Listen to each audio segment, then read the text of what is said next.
Welcome, my stars of Orion. Thank you so much for watching.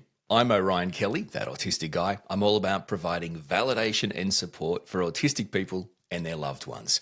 I can't wait to introduce you to another awesome autistic person, Ro Clarke. Ro is an autistic ADHD content creator making honest videos and posts about life as an autistic ADHDer or ADHDer, whichever way you like to say it. Ro also discusses OCD and mental health in general throughout her posts and videos to educate you and let people who feel just like her know that you're not broken and you're not alone. Ro's all over Instagram, TikTok, and has got a YouTube channel you should go and check out. Ro, welcome. Hi, thanks for having me. I'm glad I found you. How did I find you again? You'll have to remind me how I found you. Was it TikTok or Instagram? I'm just trying to think. It was Instagram, yeah.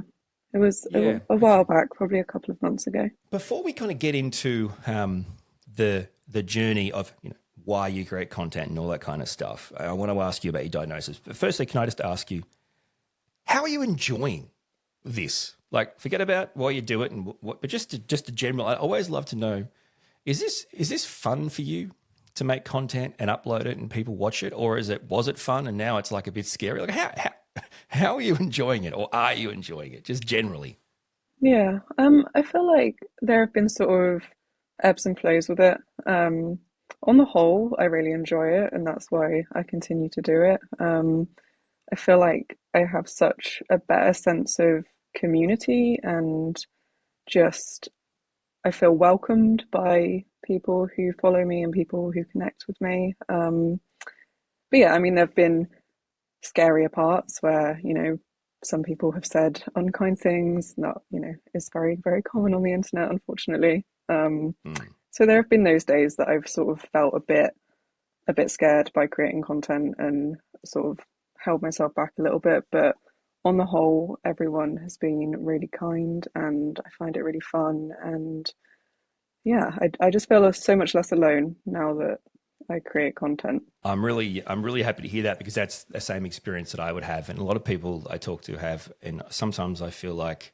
where were you guys all my life? You know what I mean? Like, where were my friends or this community all my life? And now when you kind of get to meet people in streams and different things, it's like everyone is just automatically just understands each other and gets on well and just gets each other. And it's not an experience I've had before, so I can completely relate to what you're saying. But before we continue on this content creation path, let's just rewind a bit. So, Ro, can you talk us through, for starters, diagnosis-wise? Were you young? Were you an adult? When did you? First up, how did you get to this? How did you get here? I first thought that I could be autistic or ADHD. I didn't really realize that I could be both a while ago. So I first started thinking about autism in around 2020. And I voiced it to my partner and just said, I think I could be autistic. And I looked into it, and then I saw that the NHS wait lists were so long, and I just thought, oh, there's just no point. I didn't know anything about right to choose or anything like that at the time, so I just didn't even consider it, because I thought, well, I'm not going to wait like 7 years for a diagnosis. So I just pushed it to the back of my mind, didn't think about it again until last November. And I was speaking to my mum and I said, do you think that I could have ADHD? And we went through all of the stuff, and she was like, I don't think that you have ADHD, which I do, by the way, but I do think that you could be autistic. And I was like, oh, okay, no one ever told me this. So after that, I pretty much immediately started to pursue diagnosis, and then got diagnosed a couple of months later. Well, your mum would know, right? She had to raise you. Yeah, I hope so. Did you ask her? I'm fascinated by why, from growing up raising little you, why that seemed like that could occur to her. Did you ask her that, or do you have your own impressions of why that people might have experienced young you and gone, something a bit different here? Yeah, so When I asked her, or when she said to me, "Oh, I always thought maybe you could be autistic," I asked why, and she said, "Oh, you were just always quite a different kid." That was sort of her blanket statement, and I think that she thought that it could be due to trauma when I was younger, because we had a bit of a difficult upbringing. So I think she just thought it's probably just trauma, and as she grows up, she's probably gonna deal with these things, and she's gonna be normal. So it wasn't really brought up again. Yeah, so it just wasn't considered. And I think growing up, I was very introverted and I isolated myself quite a lot. So I think probably after the age of like 13, my mum and my other family members didn't really see much of me anyway. So they didn't really know what I was going through because I kept it all very quiet, and obviously things did come out, but I don't think that they necessarily saw the ways that I was presenting after that. So it wasn't really picked up on until I picked up on it myself again. This is a strange question, but it just kind of occurred to me. How do you think your childhood would have been better if you were given like a childhood diagnosis? If someone waves a flag, and I mean, there's young girls and mums and women watching this right now, right? Like, Mm.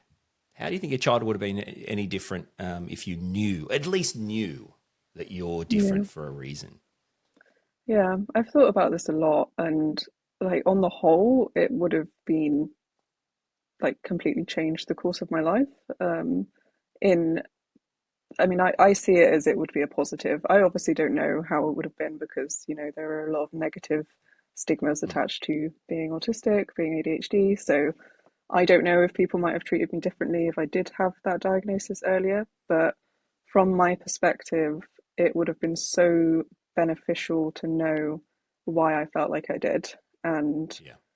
to not be, told that I should be acting in a different way, or Mm, to not be encouraged to be somebody that I'm not. Um, I obviously have built up a lifelong mask to try and pretend that I am someone that I'm not. And yeah. if I didn't have to do that in the first place, I wouldn't have to be now unpicking all of that, Mm, because I've grown up feeling like I don't know who I am, and I'm only now, since diagnosis, trying to discover who I actually am. So if I never had to yeah. do that in the first place, that would have been really great. I probably would be quite a different person. And yeah, it would have just been nice to know. It would have been nice to have a reason that I struggled so much with so many things. Yeah, and I mean, I'm sure you're aware that some parents will get the diagnosis early and make changes in a positive way to help that child thrive, but not tell the child until, say, they're a teenager, even, which is Mm, a fascinating and sure controversial way of going around it. We have a son. We told him at diagnosis, so 5, 6. We just told him. We figured it made more sense where other parents don't tell them till later. But you did say that about the struggles and things of growing up. Do you remember any specific reasons why you struggled? Because as in, was it not being able to connect with others? Was it the interests weren't the same? What were the kind of core challenges for you? I mean, having an autistic son, we find that emotional maturity and ability to connect with someone in a way where they either don't find it weird or offensive or icky or like that's a big thing with but for connection you're kind of isolated in a way where everything stops. Like, what do you think were your kind of core challenges as a girl, a young woman, as a girl even? I think my biggest one as well would be communication. Making friends, always really, really struggled with that, and just felt like the odd one out in pretty much every situation. So yeah, it took me a long time to be able to make friends and to feel like those were solid friendships. I had to go through quite a lot of therapy to even understand why I felt so different. And even after therapy, I didn't have a diagnosis, but I had an understanding that I felt so different, which did help me to try and make friends. Do you know what the communication was? Like, so young Ro, for example, do you know what Mm. the what it was. Like, you failed to connect through communication, but what was it? What did you find? Because you obviously, I haven't asked you if you were especially verbal or expressive as a child, but presumably there were things you were good at communicating about or talking about, so was it simply that you couldn't read the room, or you didn't know what to say to them because you couldn't relate to them, people your age? Or like, do you remember the kind of the clear communication barrier for you? Was it something specific, or was it just general? There were specific things that I don't understand still to this day. So as a kid, I was often told that I was too bossy. I got told that I was a bully. I got taken into the head teacher's office and told that I was bullying somebody who I thought was my best friend. And that like really scarred me for the continuation of my life up until I was like 25. I was still upset about that because I thought me and this girl were like besties forever. Yeah. And then it turns out that she thinks that I've been bullying her. And I remember as a kid, like going home and crying to my mum and being like, I don't know what I did. Like, what did I do? And she was like, well, you must have like said something. I was like, I just don't know. And I still don't know. I don't know. So that's one of the things that really sticks out for me. I think I've just been misinterpreted a lot. And Yes. I don't know if I don't interpret people properly properly because I I don't know what any other way of interpreting people is like, but I do know that Mm. people have interpreted me incorrectly or not how I was trying to come across. I mean, I can't heal you from these scars, these traumatic scars which I have. What I can tell you is, it's my exact experience, and it's just about every other undiagnosed autistic person's exact experience. I can tell you, I have a son right now, and it's his exact experience. I mean, I was at school, and one of my best friends just one day decided to form a club, the Orion is a Bastard Club. Oh, Right, that's one of lovely. my best friends. Um, Mm, so here's the thing: I can't fix it for you and make you feel better about yourself, because your brain will never allow you to do that. Your brain does not work like that. What I can tell you is, you are not alone. We've all had that childhood. We've all had that experience. That person, that friend, that they do not hate you. They didn't even need to forgive you. They forgot about it, minutes later. Trust me. And in addition to that, I mean, I have a luxury of being able to. Actually, it's not a luxury. It's a punishment. I have the punishment of raising an autistic child, so I can tell you right now, my friend, we're talking about a world not built for us, and our only way of maintaining regulation is to find the ability to control the controllables. And you're talking to your friends in a way that allows you to control the controllables, and that can come across like bossy boots, because if you're directing and you're controlling the controllables, it's going to sound like you're making your friends be characters in your movie, right, of your life. And the bully thing is classic. And what's the ultimate irony to this is that most young autistic people are only bullied their entire life. It doesn't matter, like, it's just their experience. So to be labeled a bully is because stereotypical bullies basically boss people around, yeah, and they push. But for me, a bully isn't someone who tells you what to do. A bully is someone who specifically tries to hurt you physically or emotionally or mentally. That's a real bully, right? But a neurotypical person who's never experienced a bully because they're pretty normal and fit in, presumably your friend, thinks a bully is someone to go, okay, you do this, you do this, you do that, well, let's do this. That's a bully. And they get the word wrong, and they say, she's bullying me around, telling me what to do. So, mm. there's that's a mismatch of your experience that is literally just about every autistic person's experience. So please let that absorb into your soul and understand that you're not alone. But that is so relatable. And even sharing about the misinterpreting. I mean, is it possible to go through one day where I don't have to say one sentence that isn't taken the wrong way, even by my own wife? I mean, seriously. That would be a luxury to me. So, thank you for sharing those experiences and those feelings. And please, I hope you understand that people screaming at the screen at this point in agreement. What you go through and what you're feeling is very common to this tribe that you're in, and I hope you know that. Yeah, yeah, for sure. And I've obviously connected to a lot of people online who said the exact same thing. And like you said, I think a lot of it is about needing to control the narrative. Um, and without that control, you feel very deregulated, or at least I did. So I was always the leader of the game. I was always the leader of the Yeah, group, which I always found really strange because I don't like to be the one that everyone is looking to, yeah, especially not in like a group of people. It's like my worst nightmare. So I always yeah. found it really strange about myself that I needed that control, but at the same time hated to have that control. It's Hmm. confusing.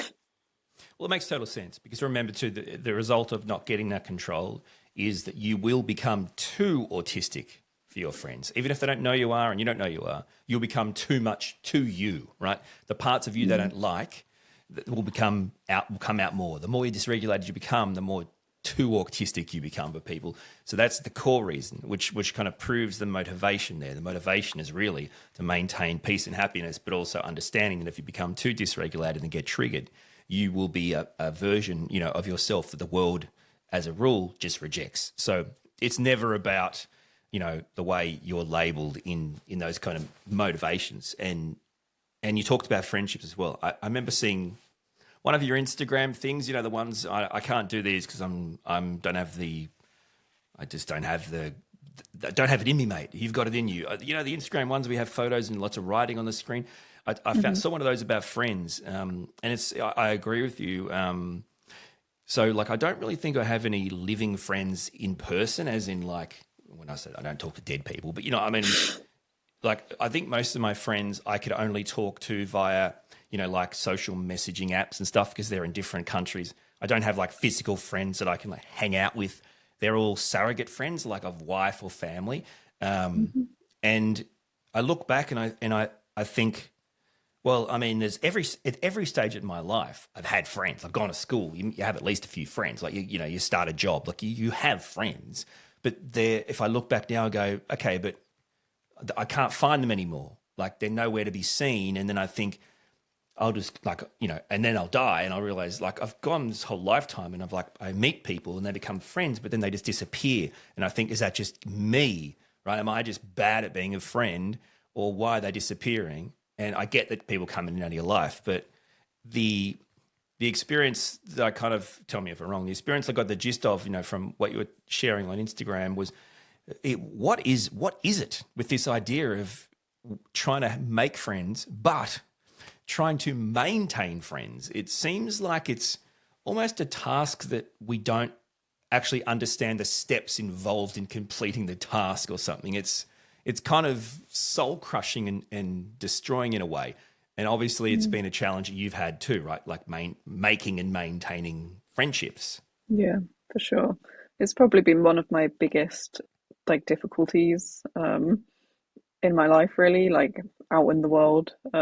It's been so hard, and I can make friends, like I can initiate a friendship, but keeping the friend is so hard. And I was thinking yesterday actually and writing a little bit about it, and I think a lot of it is that I don't understand the ebbs and flows of friendship. So I know that like I do logically understand, but my the way that I emotionally feel about friendships and the way that I attach emotions to friendships don't vibe with the way that friendships generally Yeah, go. So I know that there'll be points when a friend needs me more and there's points that I need a friend more. But as soon as the friend is busy and doesn't talk to me for a week, I'll be like, well, they just hate me. Like, what's the yeah, point?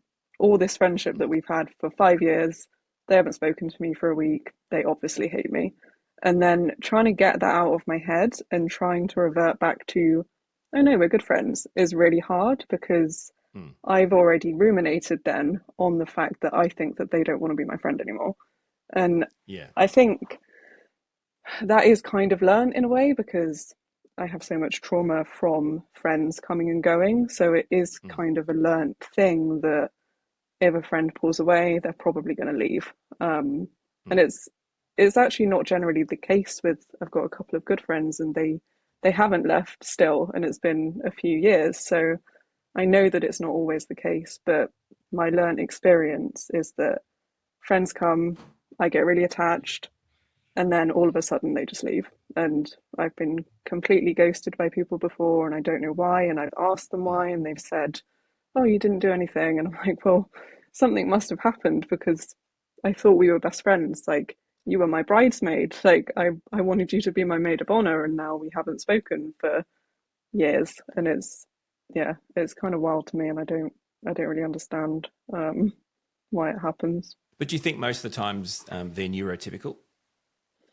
Um, so the closer friends that I've got now are neurodivergent, um, and they're the ones that have actually stuck around. The other This is what I'm ones, getting at. This is what I'm getting at. Yeah. yeah, the others I So, think probably neurotypical, yeah. and the thing is, I'm not saying that's a bad thing and you guys shouldn't be friends. I'm saying that's clearly an inability for both sides to find that adapter to connect Hmm. the two that aren't just going to connect. Like either Yeah. you make, you find the adapter and you work together, or you don't. Like that's where neurodivergent people seem to disconnect, if that makes sense. Hmm. So but then for me, you talked about, you know how it works, but you don't know how it works, kind of thing. For me, it's a bit like, I could tell you what the football team did wrong on the weekend on Monday night, but I can't tell you I probably couldn't tell you what they're doing wrong as I watch the game because I'm processing too much. Hmm. So it's kind of like one of those things where, we can struggle within the friendship to stay on track a lot of times because we're juggling so many things in our mind. And then I guess maybe it's not something you've experienced, but for me, sometimes, friendships can come and go because I didn't even realize I said something and they offended them or something, or it was like I was too autistic, or and I didn't realize, like, I was not intending to ruin a friendship, but sometimes I don't even know how that happened, and then you never know, and I'm not sure if that's more a me thing, or like, do you ever find it hard sometimes to work out the right way to say things to people in a Um, way where they'll still want to be nice to you? Or yeah, definitely. Like I try and limit myself with some things that I say sometimes because I know for a fact if I said what I actually thought that people would be offended. And I think there have been times in the past that I have just said the wrong thing, and I've had to live and learn from that, and learn that people don't actually want the truth even when they say that they do. That was another yeah, issue that I dealt with a lot in school, is people would do that whole thing where they're like, tell me the truth, does this blah blah blah, or do you like this blah blah blah, and I'm like, no, and they're like, oh. Which is so confusing as an autistic kid because I didn't want to lie, and also that they're literally asking me to tell them the truth. So it just doesn't make sense. So yeah, I definitely feel that. I mean, it's the classic problem of people asking for you to be honest, and you being honest, and then saying that was too honest. It's a bit hard Hmm. to navigate. Yeah, so from the diagnosis, after thinking about it and finally getting it, how do you go from that to making Instagrams and TikToks? How do you go from? Why did that happen? Is that something you've done in the past, pre-diagnosis? I don't know about it, but I'm saying, is that something you've done in the past, or? So I've always been like, social media and content creation has always been a special interest of mine. But I've never really had anything to create content about before. Um, so when I got my diagnosis, obviously I wasn't like, this is my chance, this is what I can talk about. But there was obviously part of me that was like, oh, I can actually talk about this, and this is actually something that is true and people might listen to and relate to, and I will also enjoy it because I really love creating content, and I love taking photos, and I love editing things and everything like that. So I think for me, and something my partner has said as well, is that it just seems like a natural progression for me because I've always been so, Yeah, oh, sorry, my cat just jumped in the screen. no, don't Um, apologise for because that. I've That's I've got good. four around me. Yeah, That's awesome. because I've always been so interested in talking about my experience, and it's not necessarily content creation. It's more just that I like to talk about things. I really like to be open with things that are stigmatized because I I don't like that these are things that we feel that we can't talk about. So even on when I just had a personal Instagram, I would talk a lot about my eating disorder recovery on there, and I would talk a lot about my anxiety. And nobody really cared. I have like 100 followers. Nobody on there was particularly even close to me in my life, but I just feel like it's so important to talk about these things because it's so stigmatized and because people don't realize what other people are going through. And if I say something and somebody thinks, actually, I feel that way, or you know, I know somebody that's going through that, then they might read it and they might not even interact with me, but it might make a difference in that way. So yeah, that was a long-winded answer, but I feel like it for me is just a natural progression to keep Yeah, talking. And it just turns out now that I have a public Instagram and I've got a couple of diagnoses and a lot of people can relate, and I just want to talk about it and try and break some absolutely. stigma. No, I mean, from my point of view, I think you're just beautifully natural with regard. It's easy and clean and natural. That's why I asked because I wonder. I mean, how long have you been playing around with these type photography, editing, content? Is that something you've kind of just played around with for a long time, and that's how you've kind of been able to use those skills? Yeah, so I guess I've always been really into photography, like from a really young age. I was really into like digital photography when I was younger, and then I got into film photography a little bit. Um, and I got a little bit more into like cinematography and stuff like that, and just very interested overall in how cameras work and what you can create with Yeah, them and the imagery that you can create with them. It's kind of like a bit of an escape, I think, sometimes, to be able to capture images. And yeah, it's quite like a mindful thing. Yeah, I've always been taking photos. I've literally, like, as soon as I get a new phone, my camera roll is full within like 5 days because I'm constantly just taking photos and like filming stuff, and they're not going anywhere, but it's just hmm. something I really enjoy doing. And when I was a bit younger, I was quite into fitness, so I had a little bit of a fitness Instagram then as well. So it's something that I've sort of consistently had really over my life. I just love to share and to take pictures as well. This is an example of us, using a special interest to, to do something that brings you joy, but can I'm also so help sorry, my others. my cat just looks so concerned. It's good. Really, Don't worry really about it. breaking my focus. He was just staring at the ceiling like, It's sorry to great cut you off.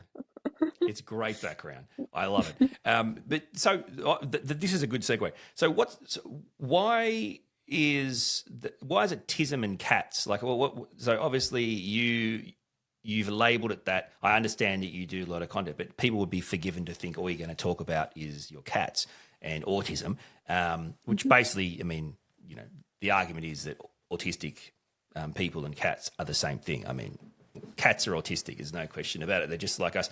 But tell us about that, your love of cats, because clearly, people might see your handle and see it might be Tism and Cats or something like that. Mhm. I've always loved cats. Cats were like my first love. I've grown up with cats my whole life. I think over my entire life, I've only not had cats for 3 years of my life. Um, they're like, I find it so hard to explain because I just love them. I just love everything about them. I love everything they do, the way that they look, the things that they do, their personalities, the way that they make me feel as well. And I really, I've got 4 cats, like I said, and I just really rely on them a lot. They're my best friends, and they're always here for me, and they're just great. I just love them, and I have a really hard time saying to people that I love them. I've pretty much only said I love you to like three people. But my cats, I say I love them every time they leave the house. Just, you gotta tell them that you love them. I won't do that to my partner, but I will do it to my cats. It's so much easier.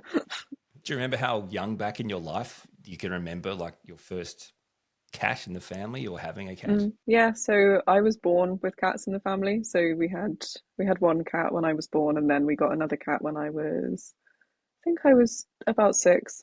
Um, and then yeah, we've just had them since that point. I had some cats with an ex-partner as well, and then that relationship broke down, which is why I didn't have cats for 3 years. And now I'm obviously in a much more secure place, and I've got my four babies, and I've had them since 2020.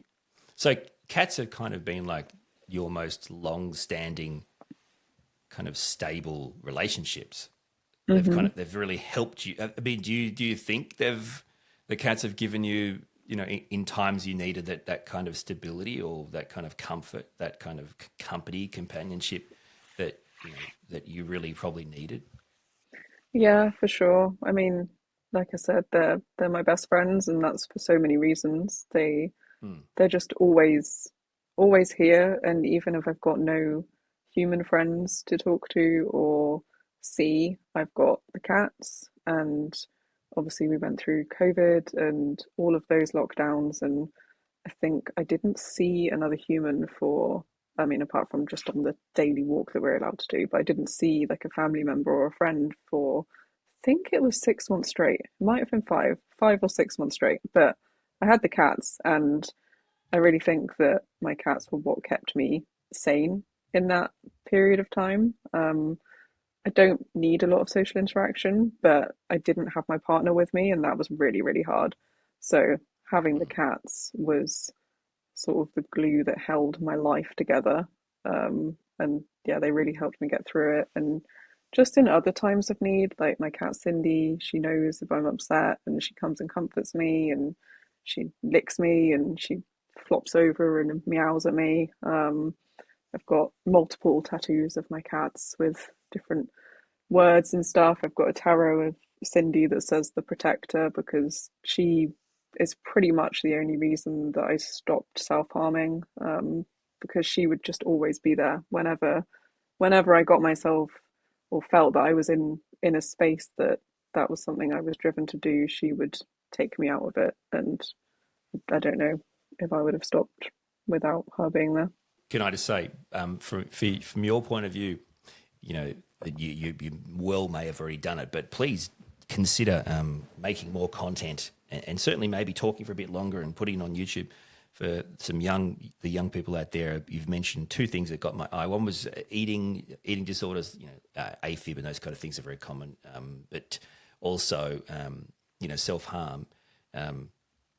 I can't make that kind of content, but please make more of that content because I know people will want to see that. I'm sure you have, and maybe not comfortable. If you are comfortable, I guess I'm just reminding you or encouraging you to look into that because I think that would be super helpful. And it's something that some real value you can bring to people that will probably really relate to you. But do you think there's an autistic people get how useful pets or animals could be? I mean, I think autistic people, my son especially, he just has a connection to animals, like he loves pets and animals and nature.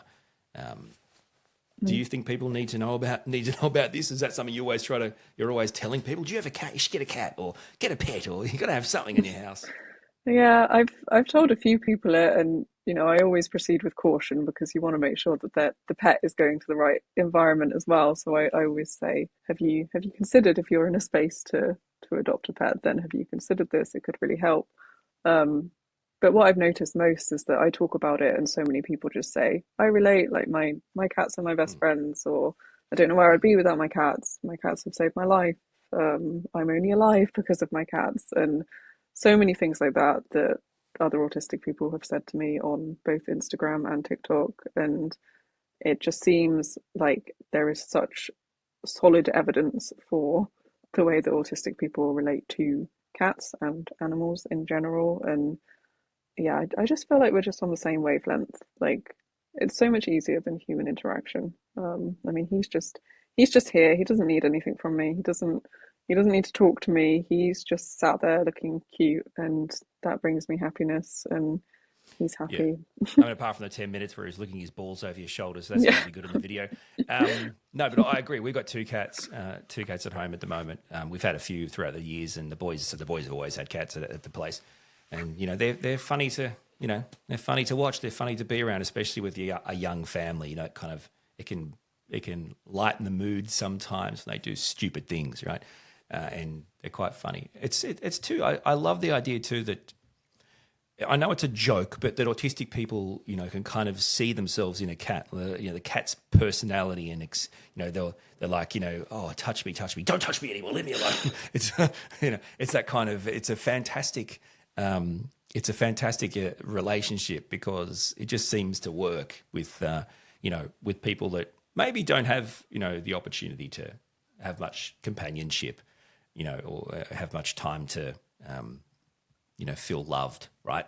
And I think, as you say, so basically, throughout your life, you've these creatures have, in many ways, kind of kept you going. Really, kind of kept you happy and going, or not happy, but kept you at least soothed. And that's obviously a big thing. That's a big part of you and who you are as regardless of post diagnosis. It's always been a big thing for you.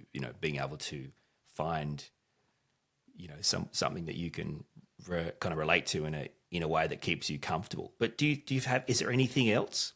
Like, do you find that there's other things that you've worked out through growing up as a non-diagnosed kind of girl, young woman? Anything else that you find is so important for you? Like you mentioned, going for a walk later, but other things that are like your go-to things? I think it can chop and change. I, like I said, I'm also ADHD, so I tend to focus on different things at different times. But definitely walking, as you just brought up, that has been a very consistent and important thing for me. It's often one of the only things that will put my mind at ease. And yeah, I think there's so much in nature that I find important, and it's not just going and moving my body. It's the mindfulness of being outdoors and seeing things and smelling things and hearing things that generally are pleasing, unless you're walking in a busy city centre. In that case, that can bugger off, because that's not fun. But in nature, in the countryside, I find a lot of peace and a lot of groundingness. And I just feel very human when I'm in nature and when I'm walking, and I often feel most myself when I'm out on a walk, just listening to music and yeah, just being alone. Yeah, it really helps me a lot.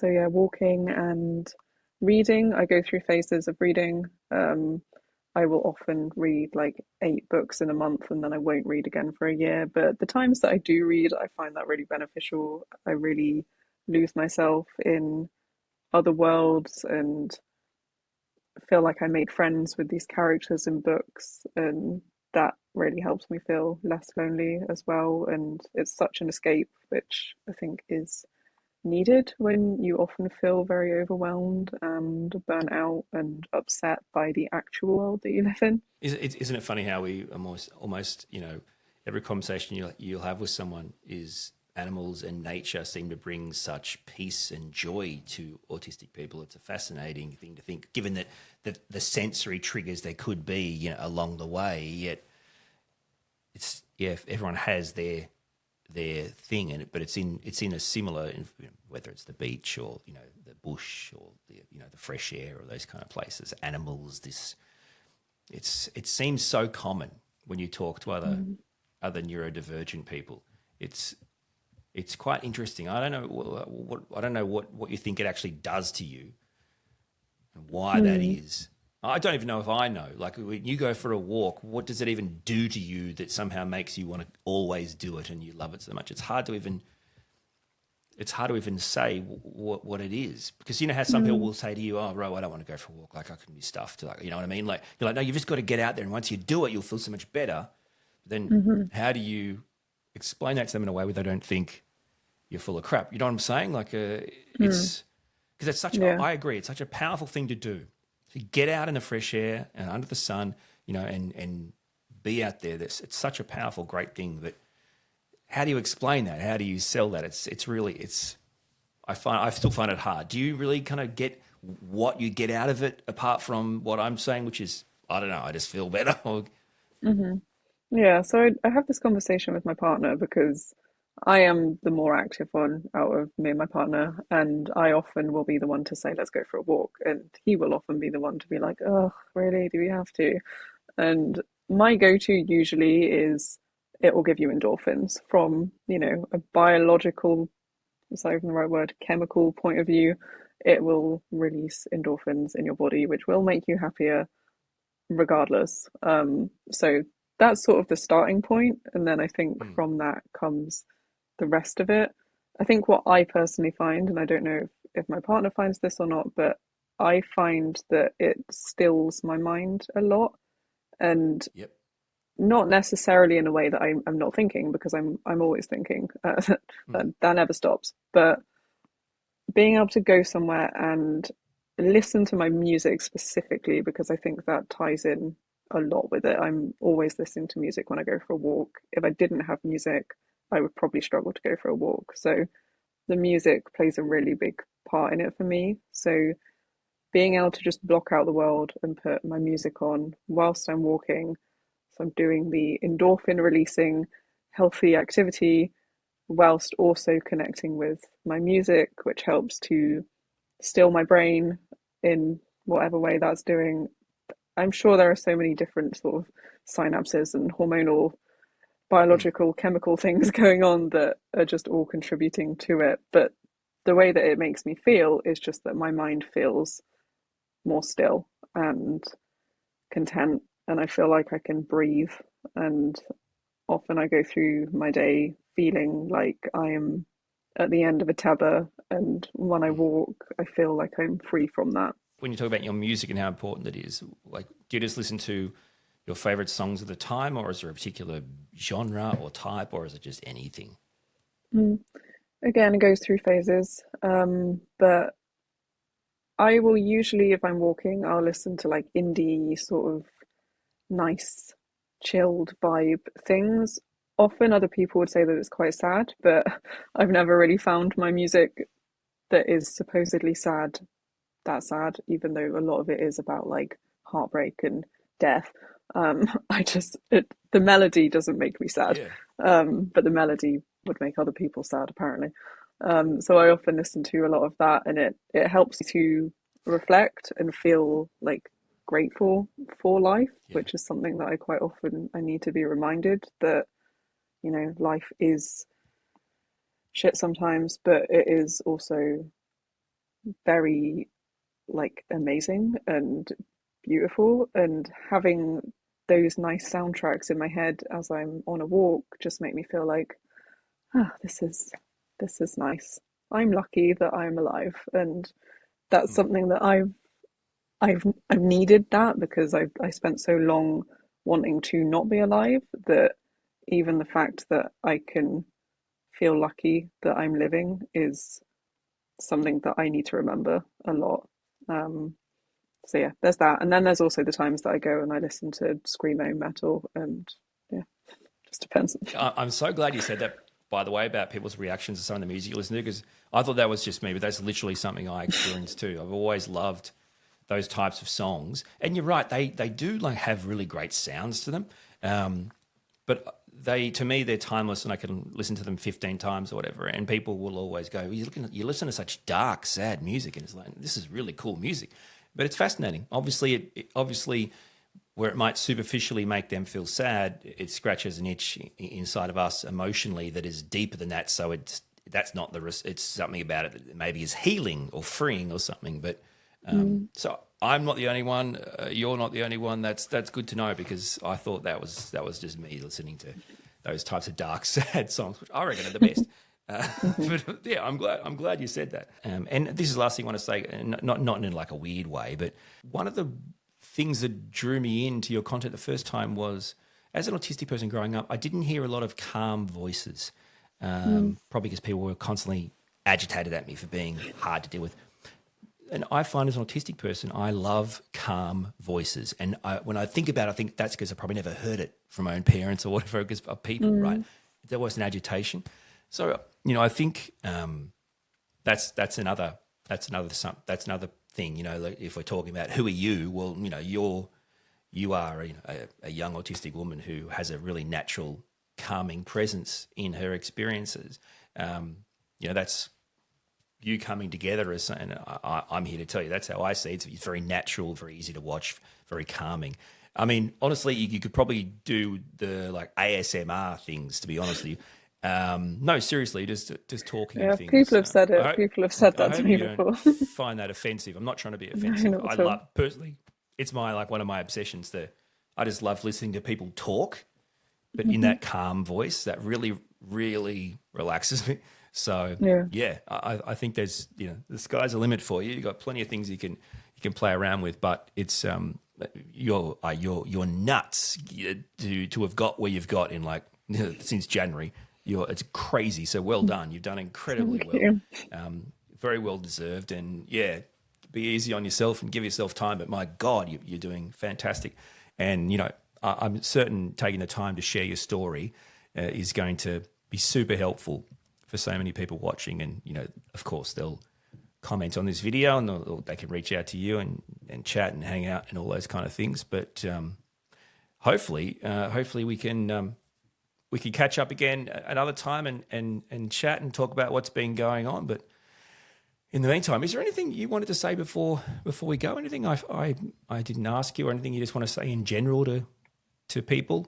I mean, the only thing I can really think, and you sort of touched on it, is how, many people have come to my account since I started, and it is something that I find like mad. And I myself have been trying to figure out like why are people drawn into my account? And you said a couple of things, and a lot of people have said the same thing to me. And yeah, it's really overwhelming for me because, like I said, I've felt alone so much of my life, and to be able to come online and just talk about like my real experience and for people to relate and listen and want to connect with me is something that I've never experienced before. So I'm really grateful for the opportunity, and that people care, and that I can connect with other people and even try and help some other people. It